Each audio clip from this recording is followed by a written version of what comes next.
With respect to our business, the bylaws state that the Executive Committee shall consider matters referred to it by the Board, shall execute orders and resolutions assigned to it by the Board, and shall take immediate action if an emergency requiring such action arises between Board meetings. Today, the Executive Committee, according to these bylaws, is considering 2 items. First, we will discuss the search for a new system president, and second, we will discuss an update of one of our PPMs. Last week, Randy Moffitt announced he will retire early this fall, ending a 40-year career in higher education. And I want to just take a moment and thank Randy for his outstanding and never wavering leadership in this position. While I've asked him to stay on and assist us with the search for his successor, we must realize that we will have him in an official capacity only through August and possibly into early September. Before we get into the detailed discussions of a system presidential search, I feel it is important to reiterate to the committee that this board has a history of successful open searches for leaders of our universities and system office. It is my intention to model this search after our tried and true process that has been in place for over a decade. Elements of this process include advertising nationally, posting applications on the system website, appointing a committee to review candidates and make recommendations to the full board, and conducting finalist interviews and all voting in a public setting. It is Dr. Moffitt's intention to retire at the end of August, so it's my desire that we expedite this process to secure his successor. In your folders, you will find a draft timeline. It calls for advertising immediately following today's meeting.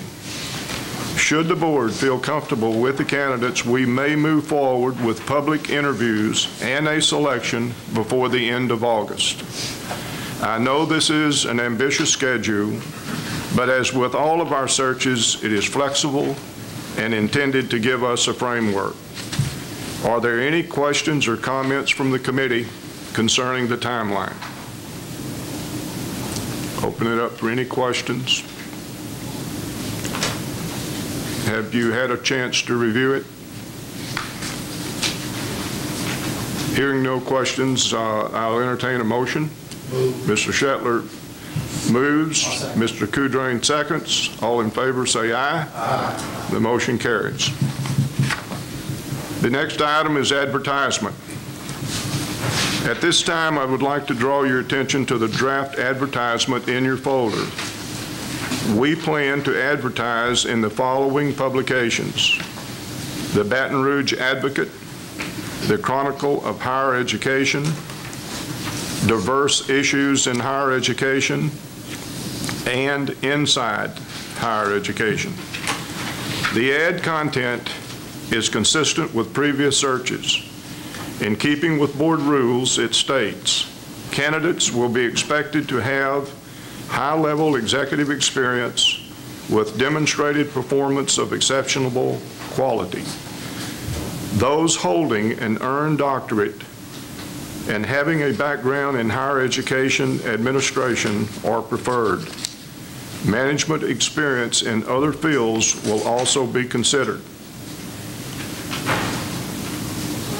After you've had an opportunity to read it, if there's any questions or comments, we'll entertain them at this time.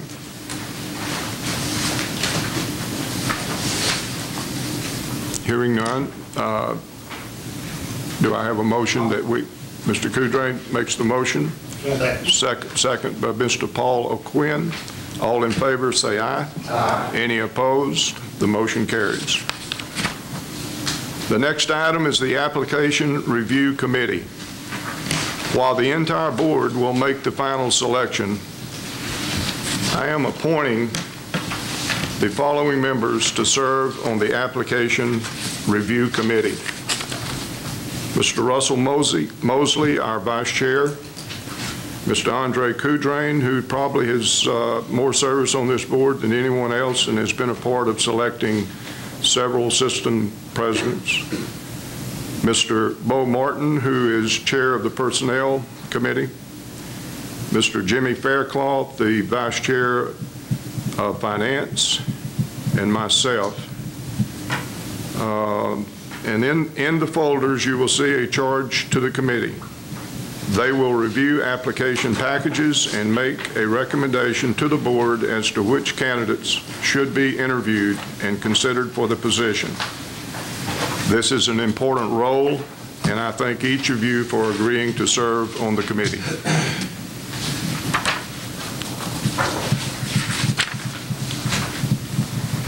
The next item is spokesperson. The final, and it is our final item with regard to the search. Our final item regarding the search is to designate a single spokesperson. This is to ensure that we speak with one voice to the public regarding the process and in answering inquiries for this search. With campus presidential searches, this role falls to the system president, who serves as the search committee chair. As this is a system president search, the role falls to the board chair. Does anyone have any questions about me serving as the designated spokesperson for the search? I need a motion. Mr. Bo Martin, Mr. Wynn makes the motion. Mr. Winsfield seconds. All in favor say aye. Aye. Any opposed? The motion carries.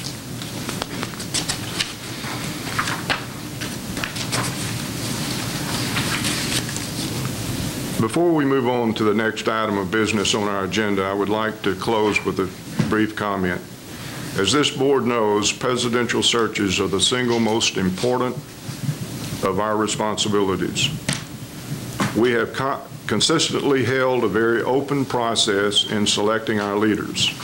And while this may be an expedited timeline, it will in no way change the openness of our process or hinder our compliance with all public records and open meeting laws. We will have a special section of our UL System website devoted to the search where any member of the public can view meeting notices, review candidate applications, and submit questions and comments. Okay, that concludes our discussions and considerations for the search. The next item on our agenda is the update to a PPM. In your folders is the PPM entitled Tenured Faculty Strategic Reduction Initiative. This is a policy that gives the campuses the authority to provide incentivized retirement of tenured faculty. Changes to the policy include revising the title to more accurately reflect the content and reactivating the authority which had expired in 2010. Dr. Moffitt, would you like to share any comments on this change with the committee? Well, I think you captured it very accurately, and board members, remember this is a PPM, not a board rule, and therefore all we have to do is develop the PPM. We usually vet that with campus presidents and vice presidents and then bring it to you for information purposes. We actually went through that process back in '09. A number of our campuses have used the current process in terms of the incentivized retirement, but because it had the sunset provision, we're merely bringing it to you today with two things, as Mr. Parker said. We're eliminating a sunset date, because there are at least one or two of our campuses that are considering utilizing this as a part of their budget challenges for the forthcoming year. And number two, we're changing the title because we think it more appropriately reflects the intent of the PPM. So you don't need to act on it, but I'd be happy to answer any questions. And Jody's here also. She's worked with it. Oh, and the effective date will be this afternoon, unless you have an objection to that. Appropriate changes. I think it is. We, as I told Mr. Parker, when we developed it, we put a sunset on it, and we do that sometimes. But unfortunately, our financial situation hasn't improved, and in some cases, it'll help our campus presidents, and I'll deal with their budget issues. You might remember in this policy, they develop a plan. It calls for system office and system president approval, and then they can implement that plan. And you might also remember, we've had at least 5 of our schools utilize this policy in the past. In fact, one of them used it on 2 occasions. So it's really not anything new. It just changes the date and eliminates the sunset provision. Thank you, Mr. Parker. Thank you. I just was curious, I thought I heard a reference to the fact that the PPM is not the same as a board rule. Right. You know, but it is enforceable. I mean, this becomes a rule. I mean, what is this if it's not a...